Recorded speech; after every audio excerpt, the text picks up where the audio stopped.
हिसाब मांगते हैं। मासूम हाथ अब खुदा से सवाब मांगते हैं। क्यों तालीम कर दी उनकी पहुंच से दूर, गरीब के बच्चे भी किताब मांगते हैं। नमस्कार दोस्तों, मैं आकाश आहूजा अपने छोटे भाई भूपेश सिम्बाल के साथ आप सभी लोगों का द आकाश आहूजा शो और न्यूज़ वर्ल्ड 24 इंडिया के साझा मंच पर बहुत बहुत स्वागत करता हूं। एक नामचीन शायर का शेर मैंने पढ़ा जिससे आप समझ गए होंगे, और टैग लाइन से भी, कि आज का जो हमारा मुद्दा है वो एक बहुत प्रेसिंग और कंसर्निंग इशू है, सिर्फ रुद्रपुर ही नहीं बल्कि पूरे प्रदेश और पूरे देश में। कि आखिर क्यों शिक्षा इतनी महंगी होती चली जा रही है, आखिर क्यों लोगों को सरकार द्वारा सहूलियत दे जाने के बावजूद भी शिक्षा हर घर तक नहीं पहुंच पा रही है। तो मैं भूपेश से शुरुआत करता हूं कि भूपेश, एक बहुत बड़ा मुद्दा, जैसा हम लोगों ने पहले भी बातचीत करी थी, है क्या, कैसे देखते हैं आप इस मुद्दे को, खासकर मध्यम वर्गीय और निम्न मध्यम वर्गीय परिवार के लिए?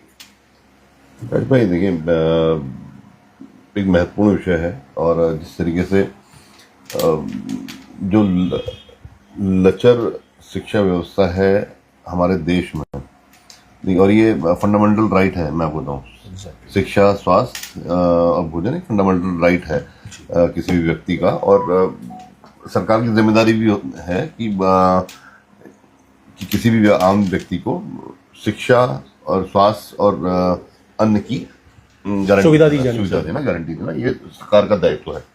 पर यहाँ पे एक चीज ये समझिए, मैं इसको अदर वे भी ये देखता हूँ, और सबसे बड़ा करप्शन भी इसी फील्ड में है, चाहे स्वास्थ्य को लेके हो चाहे शिक्षा को लेके हो।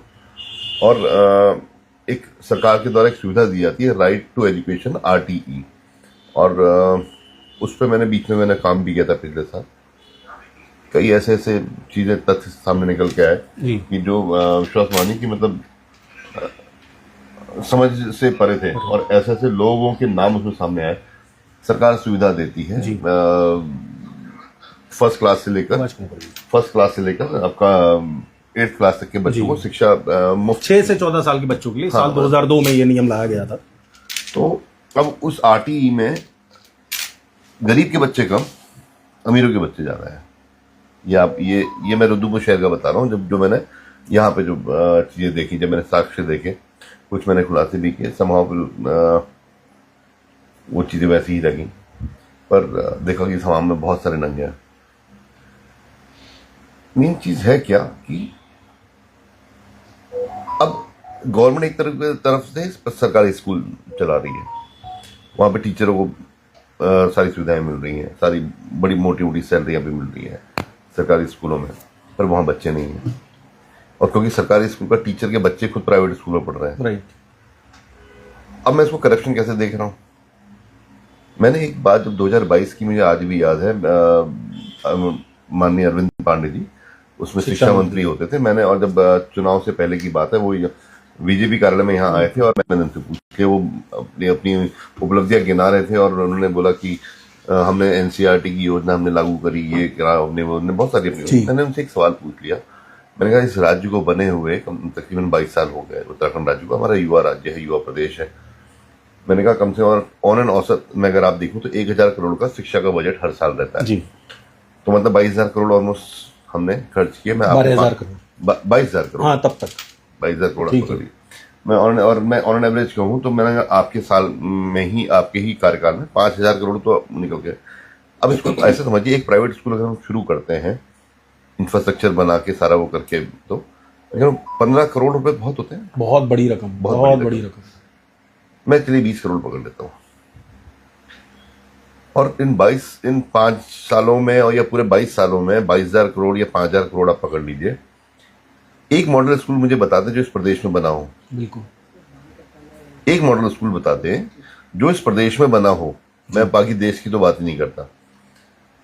और जब बना नहीं तो पैसा गया कहाँ? कहने के नाम पे वो मिड डे मील, जहाँ बच्चे नहीं वहाँ मिड डे मील कहाँ जाएंगे?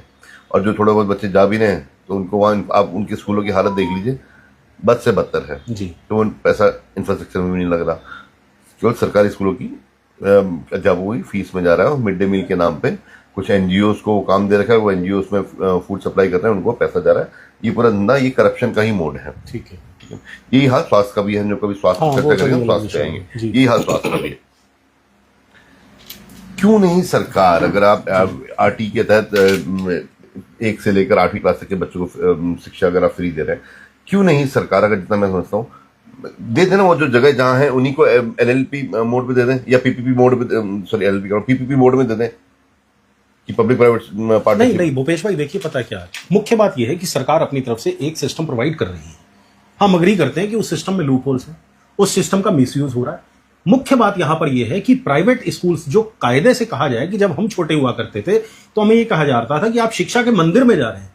मैं ये आपसे बात करना चाह रहा था, ये जानना चाह रहा था कि आपके व्यूज इस चीज को लेकर क्या है कि जो शिक्षा का कमर्शियलाइजेशन हो गया है, जो बाजारीकरण हो गया है, जो इतनी महंगी फीस, इतने महंगे स्कूल्स की किताबें, इतनी महंगी ड्रेसेस, और सबसे बड़ी बात डेजिग्नेटेड स्पेस दे दिए गए हैं कि आप हमारे स्कूल की किताबें उस दुकान से खरीदेंगे, आप हमारे स्कूल की ड्रेस उस दुकान से खरीदेंगे, आप इस बस से आना जाना करेंगे। आज बसों की फीस सिर्फ स्कूलों की पर मंथ की कन्वेंस की 2-2 हजार रुपए।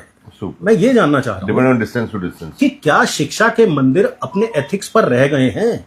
मुख्य बात यह है। और क्यों गरीब का बच्चा कैसे अफोर्ड कर पाएगा? मान लीजिए किसी स्कूल की ऑन एन एवरेज, अगर किसी मिनिमम भी स्कूल की लूं, रुद्रपुर के अगर public I mean English medium schools की बात करें तो मिनिमम खर्चा 6 से लेकर 10 हजार रुपए का है मिनिमम पर मंथ। और इसके अलावा अगर कोई हिडन एक्सपेंसेस आ जाए, मान लीजिए कोई अचानक से कोई ऐसा कंपटीशन आ गया, अचानक से कोई ऐसी बुक्स लेनी पड़ रही है, वो सब चीजें अलग है। और इसके अलावा ट्यूशन अलग है प्राइवेट। मैं इस पर कि क्या शिक्षा का बाजारीकरण कर दिया गया पूरे तरीके तो से? शुरू से देखिए, ये देश का दुर्भाग्य, और हमारा आपके बोलने से मैं कह रहा हूं कुछ नहीं होगा। हम एक चर्चा तो कर रहे हैं, विश्वास मानिए कुछ नहीं होने वाला। नहीं, मुझे ऐसा लगता है कि अलग जगती है, नहीं तो आगे फैल भी सकती है। मैं इसको इस तरीके से इसलिए देख रहा हूँ ना, देखिए अलग जग रही है, अलग एक हम लोग विषय शुरू कर रहे हैं। हमने हर बार कई बार ये डिबेट्स करी भी, हम कई बार हमने ये विषय ऐसे उठाए हुए, मैंने भी कई बार इस पर लिखा है, आरटी में मैंने कई बार वो करे हैं। लेकिन समहाउ ना, जब सिस्टम, मैं आपको फ्री सिस्टम एक ऐसी चीज है कि कहने के लिए बहुत ज्यादा, हमारा देश करप्शन में कौन से स्थान पे है ये परमात्मा जानता है, पर वो आंकड़ों के हिसाब से वो वास्तव में करप्शन एक अलग लेवल पे है। और व्यवसायीकरण क्यों ना हो? जब सरकारी स्कूल में दिखाने, ना तो अधिकारियों के बच्चे पढ़ रहे हैं, ना क्योंकि इंफ्रास्ट्रक्चर सुधारने की। मैं एक एग्जांपल फ्लोट करता हूं बीच में आपके लिए कि दिल्ली में हमने केजरीवाल की सरकार लगातार 10 साल देखी, और पिछले साल तक, अब तो खैर दिल्ली में भाजपा की सरकार आ गई है, दिल्ली के सरकारी स्कूलों को ऐसे, मतलब उन्हें इनफैक्ट मैं कहूंगा वेपनाइज किया गया शिक्षा के मामले में। उन्हें इतना शानदार बना दिया गया कि सल दिल्ली के पब्लिक स्कूल से पिछले साल आईआईटी जेईई जैसी एक जो विश्व की सबसे कठिन परीक्षाओं में से एक मानी जाती है, 100 बच्चों ने क्वालिफाई किया। क्या अगर गवर्नमेंट अच्छी शिक्षा फ्री में जो केजरीवाल दे सकता है और प्रदेशों में नहीं दे सकती? क्या गवर्नमेंट ये बाध्य नहीं कर सकती सब लोगों को कि आपके बच्चे भी सरकारी स्कूल में आए, आप इतना अच्छा क्वालिटी दे सकें? मैं यही बात करना चाह रहा हूं कि क्या गवर्नमेंट की जो इनएफिशिएंसी है उसका फायदा ये प्राइवेट स्कूल वाले ले रहे हैं, या एक भेड़चाल लगी हुई है कि यार फलाने का बच्चा अच्छे स्कूल में पढ़ रहा है, मेरी भले ही औकात ना हो लेकिन मैंने वहां पढ़ाना है। अच्छा, मैं एक आपको, जब भी आपने मुझे दिल्ली का एग्जांपल कोट किया, मैं यहीं पे आपको एक सच और देता हूं। ना तो शिक्षा मंत्री मनीष सिसोदिया का बेटा सरकारी स्कूल में पढ़ता था, ना तो मुख्यमंत्री अरविंद केजरीवाल का, ठीक है ना, इन सरकारी स्कूलों में पढ़ा। देखिए मार्केटिंग एक अलग है, एक आध मॉडल स्कूल बना के दिखाना वो अलग है। हाँ, मैं ये नहीं कह रहा कि स्कूलों का स्तर थोड़ा सुधरा। Result speaks.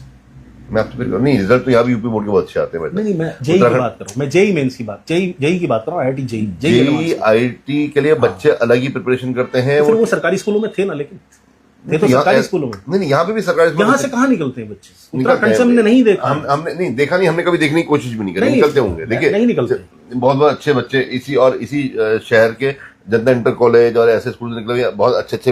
एक बच्चा आप मुझे बता दीजिए, not even a single student नहीं है भैया। अब तो या तो हम उस पर रिसर्च करते हैं, हम लोग सेकंड में गूगल कर सकते हैं। एनीवेज, क्या वो परसेंटेज बहुत लो है अगर होगी। फिर वही वो चीज को कहने की कोशिश कर रहा हूँ कि एक्चुअली बिजनेस है, पर मैं कह रहा हूँ हर एक चीज का एक लिमिटेशन होनी चाहिए। देखिए, वीरेंद्र कुमार जी ने कमेंट किया है कि अब बाल कटवाना रह गया, स्कूल वाले सैलून भी चिन्हित करके बता देंगे बच्चों को। हाँ, बिल्कुल करेंगे। तो हमारा जो प्रहार है, हमारी जो बातचीत है, फोकस वो यही है। मैं कल ये आखिर क्यों हो रहा है? मैं कल एक मीम देख रहा था, उसमें तो बहुत अच्छा सा उस लेडी ने एक स्कूल से किसी टीचर का फोन आया उसकी पेरेंट्स को, तो उसने शिकायत करी, तो उसमें बहुत सारी चीजें कहा। उसने कहा देखिए आप मुझे बच्ची की बोल रही है पढ़ने में सही नहीं है, अच्छा नहीं, बोले तो फिर हम आपके स्कूल में भेजते क्यों है? बिल्कुल, ठीक है ना। और उसके बावजूद आप कह रहे हैं कि ये पढ़ने, उसने बोला आपकी तो भी तो जिम्मेदारी है। उसने कहा हमारी जिम्मेदारी है, ठीक है ना, हमारी जिम्मेदारी आपके वहां से आपके वहाँ फीस देने की है, हमें आपके वहां से स्कूल ड्रेस लेने की है, हमारे आपके वहां से किताबें लेने की है, हमारी सारी जिम्मेदारी आपकी है। पर आप पढ़ाई की जिम्मेदारी हमारी है, बाकी सारी जिम्मेदारी आपकी है।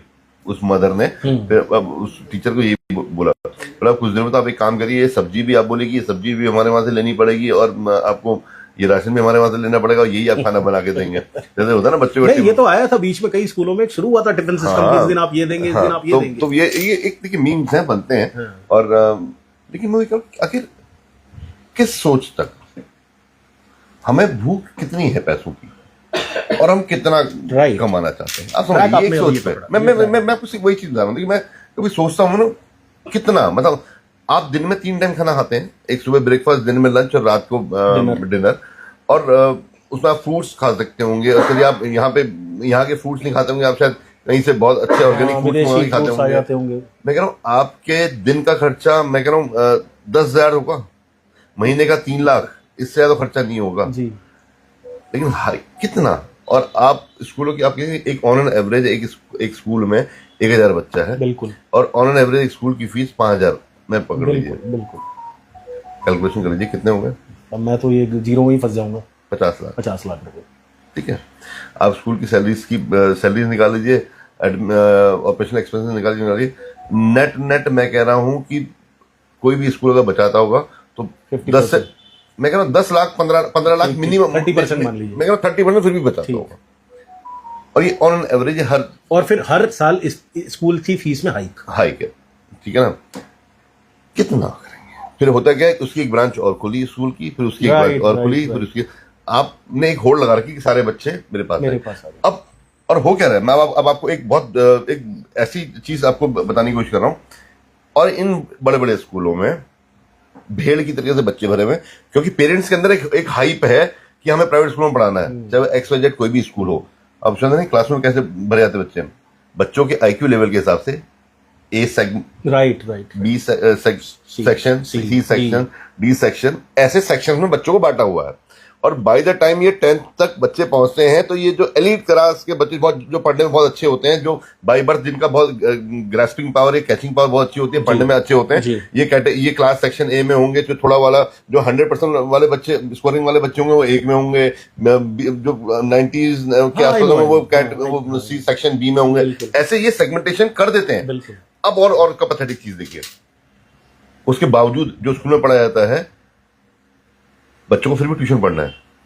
नहीं, अब तो स्कूलों ने hand and gloves coaching centre शुरू कर दिए अपने यहाँ। हाँ, हर स्कूलों ने एक कोचिंग सेंटर से कॉम्बो करके उसका इन एलिजियंस में मोस्टली हर स्कूल में हो गया। हाँ, हर स्कूल में हो गया। यानी आप स्वीकार रहे हैं कि हम उतना अच्छा नहीं पढ़ा पा रहे कॉम्पिटिटिव एग्जाम्स के लिए, हमें एक सहायक की जरूरत है, और इसके लिए आप एक्स्ट्रा पे करिए, 1-2 लाख रुपए साल का। तो कह रहा हूं मैं, कमर्शियलाइजेशन। और जो नहीं भी है तो अब प्राइवेट टीचर्स का भी एक डर समझिए, एक क्लास में 30-40 बच्चे हैं। अब सैलरी कहने के हिसाब से, अगर मैं ऑन एवरेज एक 9th-10th में जो पढ़ा था, उसकी 50-60 हजार के आसपास सैलरी है, इतनी ही एक टीचर की, और PRT में छोटी क्लासेस में कम रहती है। अब बच्चे उसको भी पढ़ाने, तो 50-60 हजार में क्या उसका घर चल जाएगा? अगर आज उसको एक शिक्षा देनी है, हम कमेंट्स लेंगे अपने सभी दर्शकों के।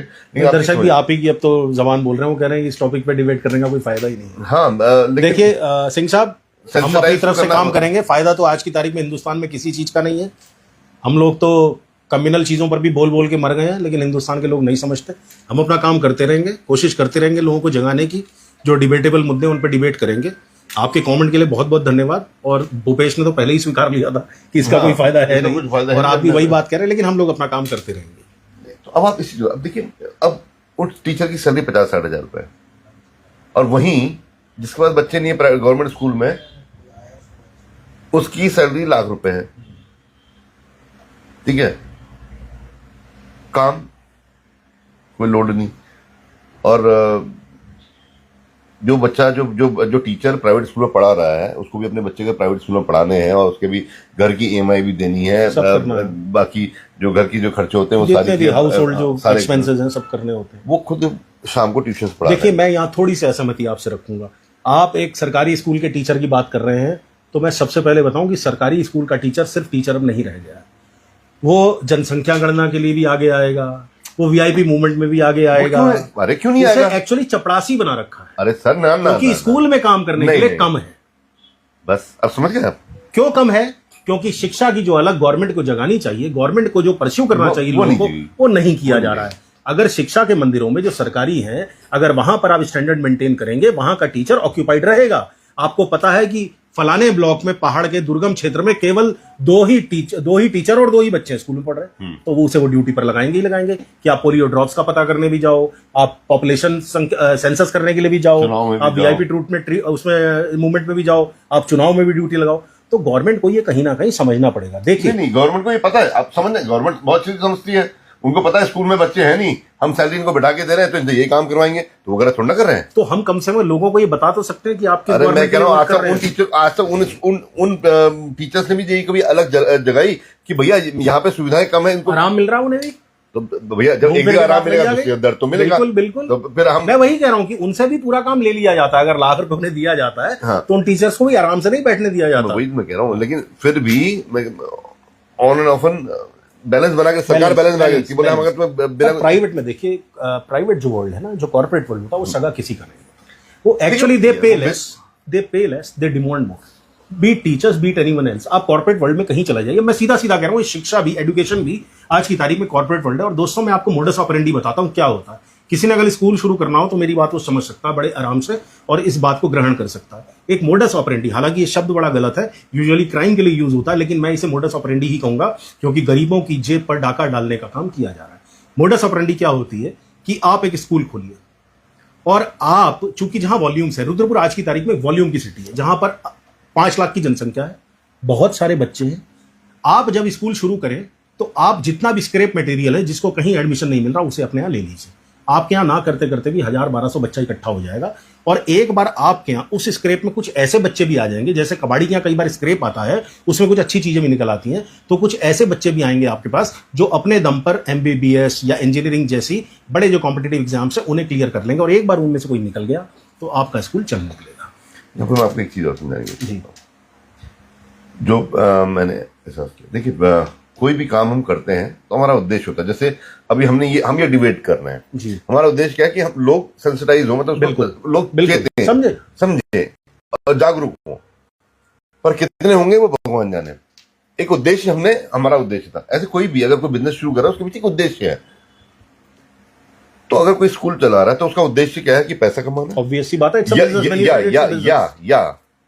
या शिक्षा की अलग जगह नहीं है। तो देखिए जिस उद्देश्य से उसने वो स्कूल शुरू किया है वो उसी उद्देश्य पे काम कर रहा है। उसका उद्देश्य क्लियर है कि पहले जब नया नया स्कूल शुरू होता है, अगर वो उसने कोई ब्रांड उठाया है, कोई बड़ा ब्रांड की उसने यहाँ पे वो ले ली है, फ्रेंचाइजी ले ली है, तो मान के चलिए आदत उसके नाम से आएंगे, ठीक है ना। फिर अगले उसकी मार्केटिंग नहीं। देखिए यहाँ पर भी मैं बताऊंगा नहीं, ऐसे एजुकेशनिस्ट रुद्रपुर में भी बैठे हैं, हाँ। मैं नाम लेकर कहना चाहूंगा, सबसे पहले सरदार सुरजीत सिंह लोकर निस्वार्थ भाव से स्कूल वो चला रहे हैं, कई बार एक्सपेंसेस सिर्फ मीट आउट करने के लिए। इसके अलावा नाम लूंगा मैं CD बत्रा फाउंडेशन, विकास बत्रा जी मेरे मित्र हैं, बहुत अच्छे ढंग से स्कूल चला रहे हैं। और एक नाम लूंगा मैं विंग कमांडर HK राय साहब, जिन्होंने एक स्कूल पूरा सिर्फ फ्री, एक उन्होंने स्कूल खोल रखा बिलासपुर की तरफ, जहां पर फ्री ऑफ कॉस्ट बच्चे पढ़ते। तो ऐसे एजुकेशनिस्ट भी हैं। लेकिन हाँ, आपने सही बात कही कि जब कोई बिजनेस शुरू करता है तो या तो वो प्रॉफिट ओरिएंटेड काम करेगा या शिक्षा का मंदिर सोच के काम करेगा। तो वो बिजनेस शब्द कहते ही वो धारणा दूसरी हो जाती है। फिर मैं कह रहा हूं, और ये सभी अब यहाँ पे गिने चुने 7-8 ही मेन स्कूल है, बिल्कुल 3 के नाम आपने ले लिए, तो बाकी 4 तो बुरे नहीं है, वो कहीं ना कहीं कुछ भी करने होंगे तो कर रहे होंगे। तो देखिए बिजनेस सबको रन करना है, और किसी ने अगर आप भारतीय का नाम ले लीजिए, एमिनिटीज का नाम ले लीजिए, जैन ग्लोबल का नाम ले लीजिए आप, और किसी XYZ किसी का नाम ले लीजिए, क्रिम्सन का। नहीं देखिए धंधा तो सब कर रहे हैं, देखिए करना भी सब कर रहे हैं। अब इतनी बड़ी बिल्डिंगें खड़ी कर रखी है, 10-15 करोड़ रुपए लगा रखा है शुरू में, वो कहीं ना कहीं से लोन भी लिया हुआ है, जो भी करा होगा, पार्टनर्स आए होंगे, तो पार्टनर्स डाइल्यूट भी होते हैं, वो सब, तो प्रॉफिट हर किसी को चाहिए। तो फिर मैं वही कह रहा हूँ, जिस उद्देश्य से शुरू किया था, पर यहाँ पे मेरा उन सभी जितने भी ये बिजनेस टाइकून्स हैं या जितने भी ये एजुकेशनिस्ट हैं, उन सभी से अनुरोध भी रहेगा, एक बार थोड़ा सा जब हम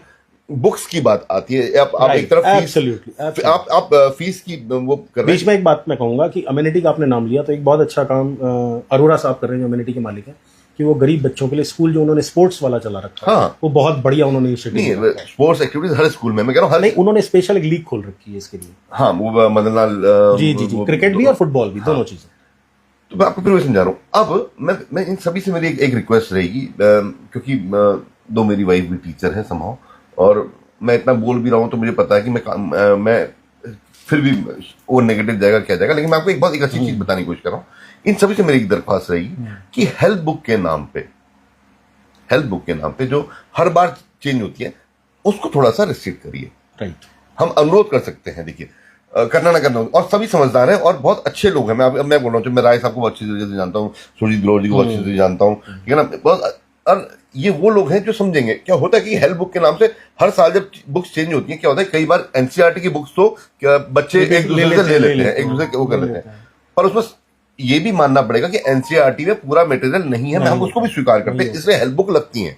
तो मेरा एक ही अनुरोध है, हर बार हेल्थ बुक बदलने के चक्कर में कई पेरेंट्स को कई महंगी किताबें लेनी पड़ जाती हैं, और हर बार हेल्थ बुक्स जो चेंज होती हैं, या तो पहली बार नहीं सही थी, और ऐसा कुछ नहीं कि नए मैथ का कोई फॉर्मूला आ गया कि अगर मैं अगर 6th-7th की बात करूं तो उसमें भी ऐसा कोई नया कोई सिलेबस ऐड नहीं होया था। अगर कोई है कि भैया पॉलीगॉन है, या सॉरी वो 8th-9th में पॉलीगॉन और वो सब, या ये अलजेब्रा ले लीजिए, या कुछ ले लीजिए, आप ट्रिग्नोमेट्री ले लीजिए, कुछ ले लीजिए, वो रही की वही चीजें, ठीक है ना। हल्के से क्या होंगे कि इक्वेशंस चेंज हो रही होंगी, ठीक है ना, पर उसके लिए नई हेल्प बुक हम अनुरोध करते हैं। अगर वो हमारा वो ये कार्यक्रम, मैं थोड़ा सा इसमें दर्शकों को, मैं आपकी बात समझ गया।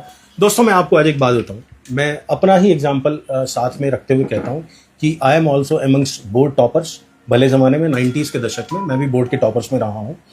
मैं आपको आज बता दूं कि जो पेरेंट्स रिसोर्सफुल नहीं हैं और वो अपने बच्चे को बोर्ड्स में बहुत अच्छी परसेंटेज लाते देखना चाहते हैं, आप सिर्फ और सिर्फ एनसीईआरटी की बुक्स भी अगर आप कर लेंगे तो बोर्ड में एक क्वेश्चन एनसीईआरटी की बुक से बाहर से नहीं आता। उस बुक को आपके बच्चे को रिपीटेडली करना पड़ेगा। और सेकंड, किसी भी एक जो शीप रेस होती है उसमें मत पड़िए, अपने बच्चे का कैलिबर पहचानिए। आप ये समझ कर चलिए कि कोई बड़ा स्कूल या कोई बड़ा कोचिंग इंस्टीट्यूशन आपके बच्चे को ज्ञान की घुट्टी नहीं पिला सकता, वो इनबिल्ट होता है। कहते हैं ना, पूत के पांव पालने में नजर आ जाते हैं। तो अपने बच्चों पर सबसे पहले तो अनावश्यक बोझ मत डालिए। उनसे ये उम्मीद मत करिए कि वो डॉक्टर बनेंगे या वो इंजीनियर बनेंगे। आज की तारीख में हिंदुस्तान इतनी संभावनाओं का देश है, और इसके अलावा जिस तरीके से विदेश, आज ग्लोब जो है वो एक बहुत छोटा हो गया, लोकल हो गया, ग्लोबल। तो अगर ग्लोब छोटा हो गया, Australia, New Zealand, America, Canada, England, ये कंट्रीज आज आपकी रीच में है। अगर आपको लगता है कि आपका बच्चा किसी और फील्ड में इंटरेस्ट रखता है तो उसे वहां प्रेरित करिए, जबरदस्ती मत करिए, बहुत कोर्सेज। हमारे टाइम पे तो हमारे टाइम में तो कुछ था ही नहीं, इंजीनियरिंग डॉक्टरी के अलावा कुछ था ही, दिखता ही नहीं था। शुरू हुआ था, नया शुरू हुआ था बीटेक नया शुरू हुआ था, और एमबीए शुरू हुआ था, बीबीए तब नया वो शुरू हुआ, तो एक अलग क्रेज था उसका।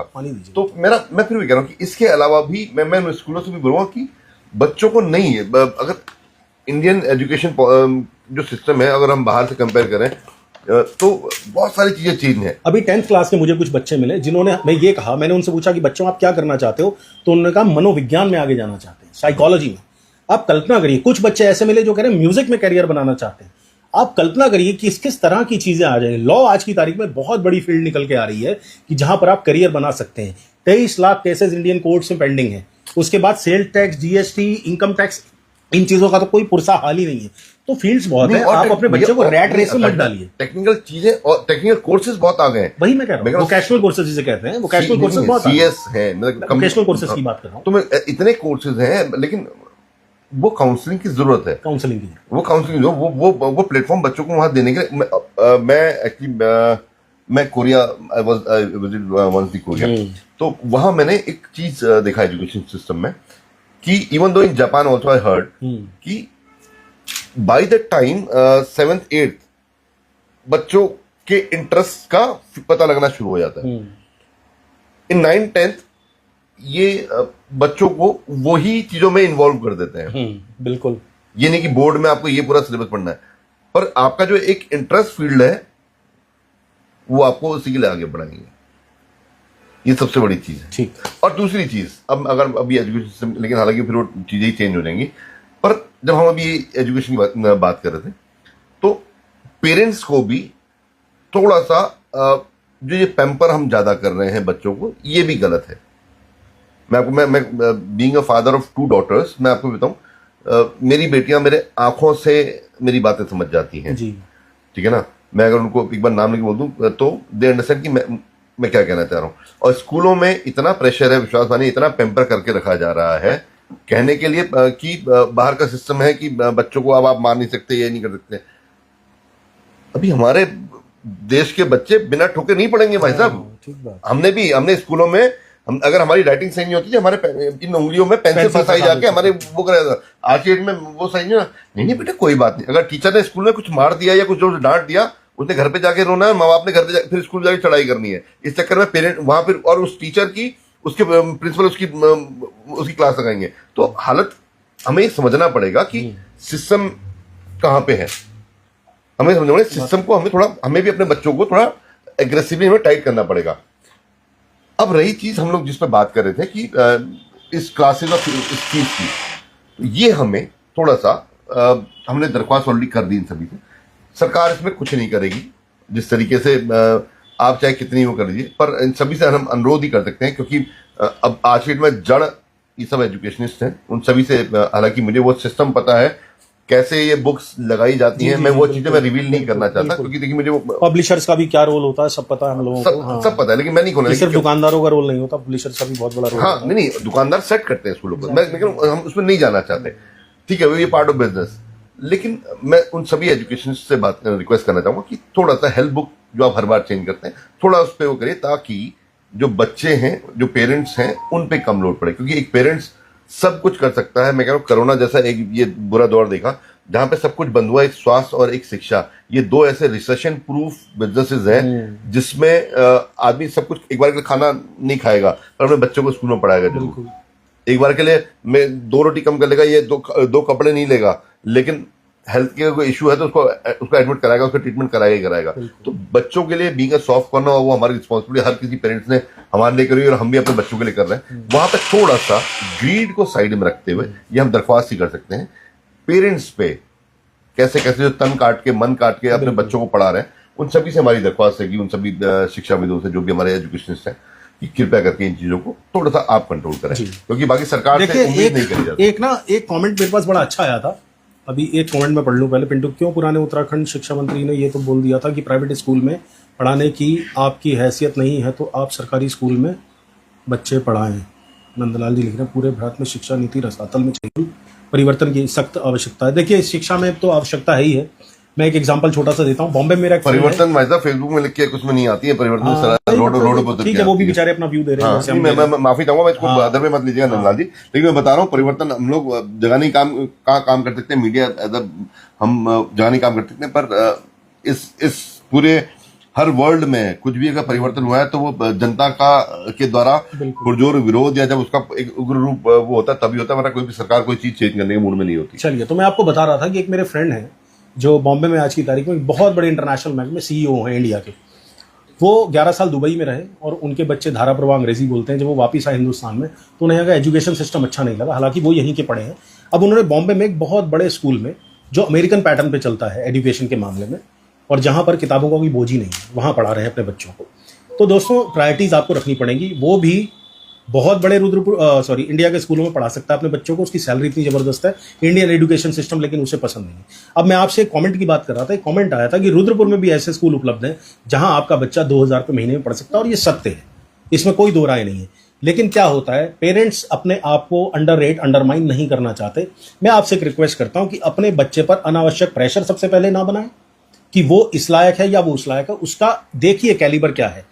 भगवान ने हर बच्चे को कोई ना कोई गुण दिया है, विशेष गुण हर बच्चे के अंदर होता है, और आपका बच्चा जीवन में सफल अवश्य होगा अगर आप उसे सही शिक्षा और सही संस्कार देते हैं। और रही बात इन स्कूलों की, इन स्कूलों में बढ़ती महंगाई से ना मैं इनकार कर रहा हूं, ना भूपेश इनकार कर रहे हो, ना आप लोग को इनकार करते हैं। तो मैं सिर्फ इतना कर सकता हूं कि मैं सभी एजुकेशनिस्ट जितने इन्वॉल्व हैं और जितने ऑफिसर्स हैं उनसे रिक्वेस्ट करूंगा कि कृपया देखें, अगर कोई बच्चा अच्छे स्कूल में पढ़ना चाहता है तो RTE, राइट टू एजुकेशन, का दुरुपयोग ना हो, और सबसे बड़ी बात किसी पात्र व्यक्ति को वहां मिल सके। RTE का भूपेश ने बड़ा पहले ही आपको खुल के बता दिया है कि RTE का लाभ संपन्न परिवार के लोग ले रहे हैं, जो एक्चुअली उसके लायक हैं, जो उसके पात्र हैं, वो नहीं ले पा रहे हैं। तो बहुत चीजें हमें सोचनी पड़ेंगी। लेकिन सबसे पहले मैं यही कहूंगा कि भेड़ चाल में मत जाइए। आप ये मत समझिए कि फलाने स्कूल में पढ़ के, फलाने कोचिंग इंस्टीट्यूट में जाके आपका बच्चा एमबीबीएस निकाल लेगा, आपका बच्चा बीटेक निकाल लेगा, जेई या फिर एम्स निकाल लेगा। ये गलतफहमी मत पालिए। अगर आपका बच्चा लायक होगा तो वो निकाल लेगा थोड़ी सी गाइडेंस से। तो इसलिए आप लोगों को भी आगे बढ़ना होगा। हमारी आवाज तो नक्कार खाने की तूती, हम जानते हैं। ये लाइव आज खत्म होगा, कल तक भुला दिया जाएगा लोगों द्वारा, इसमें कोई फर्क बहुत ज्यादा पड़ने नहीं वाला। लेकिन हम कोशिश करेंगे कि आवाज जो कंसर्न्ड अथॉरिटीज हैं, कंसर्न्ड लोग हैं, उन तक पहुंचे और शायद इसमें कुछ कार्य हो सके, जिसकी उम्मीद हालांकि बहुत कम है। तो आप लोग को हम दोनों का ये पॉडकास्ट कैसा लगा, इसमें कमेंट्स विजय टमटा जी लिख रहे हैं, हमें सरकार को बहुत इसमें सरकार को बहुत काम करने की जरूरत है, लेकिन पता नहीं क्यों इसमें लगाम नहीं लगा पा रहे हैं। जबकि अब सरकार कहती है कि स्कूल में एनसीईआरटी किताबें चलेंगी, तो फिर क्यों इसमें काम नहीं हो पा रहा है। विजय टमटा जी, कोई भी सरकार काम नहीं करना चाहती, इच्छा शक्ति नहीं है किसी के इच्छा अंदर। शक्ति और विश्वास मानिए, हैंड इन ग्लव्स, सब मिलजुल के काम होता है सर, कोई अलग नहीं। जनता का भला होना हो, कुछ नहीं है। तो हम आप लोगों से विदा लेते हैं। हमें प्लीज़ कमेंट करके बताइएगा अगर हमारा काम आपको ठीक लगा, और हम दोनों के पेजेस को रिस्पेक्टिवली न्यूज़ वर्ल्ड 24 इंडिया और द आकाश आहूजा शो को प्लीज़ लाइक और फॉलो करिए। हमें अपना स्नेह दीजिए। हमें कोई बात बुरी लगी हो तो हाँ, तो उसके लिए हम क्षमा प्रार्थी भी हैं, और हमारी कमियां भी हमें अवश्य बताइएगा। तो बहुत बहुत धन्यवाद हमसे जुड़े रहने के लिए। भारत माता की जय।